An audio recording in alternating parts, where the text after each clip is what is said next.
Summertime and the living is easy. Our guest today is Chuck Ticker of SiblingEstateDisputes.com. We are going to talk about everything to do with cottages. Welcome, Chuck. Thank you, Sophie. Great to be here.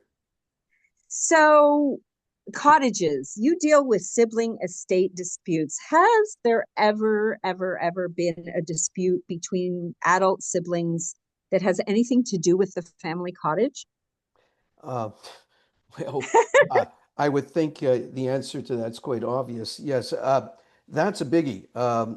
If there's an estate where there's a family cottage that's been in the family for some time, particularly when the siblings were, children and they were using it and maybe using it with the grandchildren, yeah, it comes up all the time and it's a very difficult issue to deal with. So what are some of the issues? Like I'm just thinking out loud here. What let me pose a situation to you. What happens if, let's say, there's a cottage and there's some money and the parents or whoever passes away, the testator, leaves the cottage to Annie and the money to Bob, and the cottage is worth $1 million and the money is $1 million, so everything's good, right? It's all equal, everything's good, no problem, right? No dispute.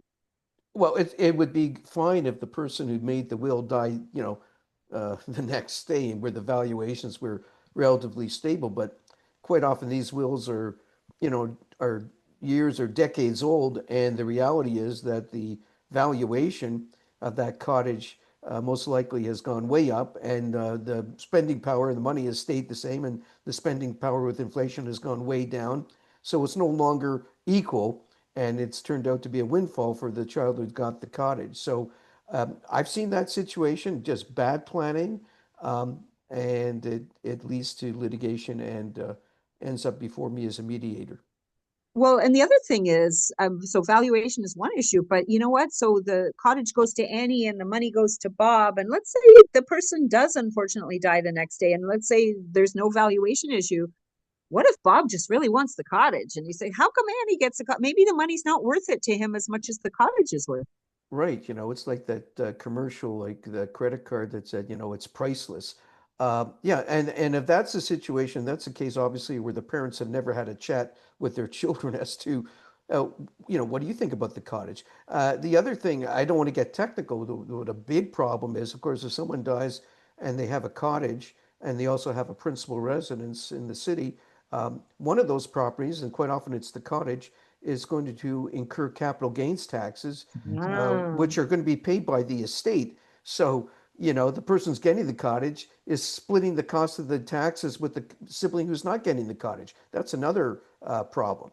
Because the person's not getting the cottage, says, I got to pay my share of the capital gains taxes. So that's another problem. So just to, highlight in the short time that we have, it's the main problems: lack of communication, lack of dialogue between the parents and their children, because people don't like to have these conversations. They're difficult conversations, but not talking about it doesn't make the problem go away.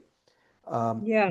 and what So some parents do is they say, you know what, I'm just going to sell the cottage before I die because I don't want this mess for my family, and that creates another problem sometimes. So. all right. So that your basic message is chat with the children, and they really are children, even though they're adults, right? When it comes to divvying up stuff. Yes. They're always children. I got to be careful at mediations not to refer to them as children, but let's face it, you know, they're always children of the parents and they're always siblings. That relationship never changes and the dynamic never changes. Particularly if it's Yeah. a situation where the siblings did not get along as young children, that will continue on into their adulthood and just the way it is. So true. We've all experienced that. Thank you very much. Today, our guest has been Chuck Ticker of SiblingEstateDisputes.com. Chuck, thank you very much. My pleasure. Have a great summer. You too.